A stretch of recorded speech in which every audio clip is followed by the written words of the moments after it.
Welcome and thank you for listening today.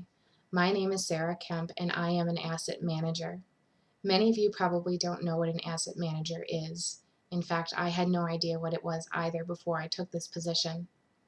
An asset manager is responsible for the entirety of a portfolio for apartment homes.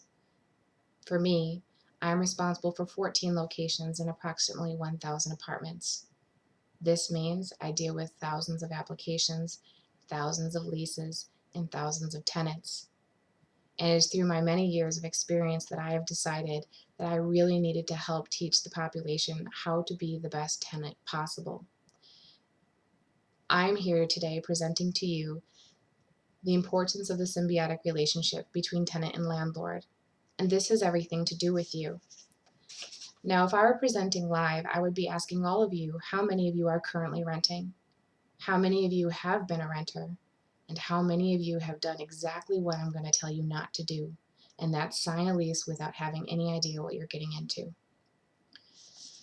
Next question I will ask is, how many of you who are currently renting have any idea what is actually in your lease? Do you know what time you're supposed to remove your car from the parking lot before snow removal? Do you know if your car will be towed if you do not remove your car?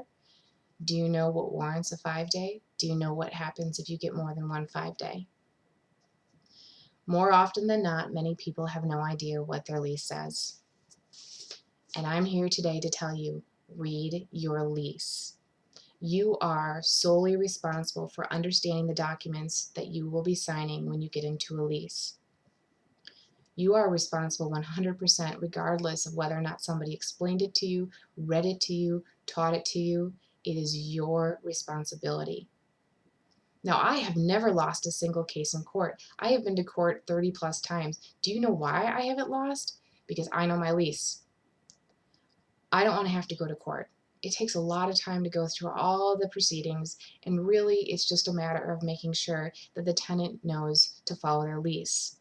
If the tenant had followed the lease in the first place, I wouldn't have had to waste everybody's time to go to court. Now, if you violate your lease, the first thing that will happen is you'll probably get a friendly reminder if the landlord is nice, but really they could give you a 5-day right away. And a 5-day says you must quit what you're doing or leave. We don't want you to have to go to eviction, but if you don't stop what you're doing, you'll be evicted and you'll be responsible for the entirety of your lease, which means you could be paying for rent for a place that you don't actually live at. Now, a 5-day means that you have to stop what you're doing in 5 days, of course. And if you do that, if you stop what you're doing, let's say you're a good tenant, then all is well, unless you do it again. Now, a lot of leases say that if you have more than one lease violation or more than one 5-day in a 1 year's time, that it could result in eviction. So take this documentation seriously. If you get a 5-day, this is something that you really need to understand. And even if you don't understand your lease, there's usually somebody that's available for you to answer your questions. Your lease is your life. If you're living in an apartment, understanding every element of it is imperative. Now, if you do end up in eviction court, I cannot imagine the amount of stress that could have on you. But the best thing for you to do is to meet with the landlord and come up with a resolution. This is possible. Finding a way around an eviction could mean everything to you in the future, because a lot of property management companies won't even bother to rent to somebody who has any evictions in their record. It really is important for you to understand your lease, to understand what a 5-day is, and to understand how serious an eviction is.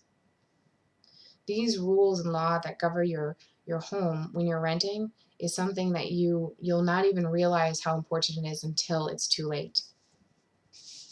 For me, I find it very important to teach as many people as possible how to be the best tenant possible.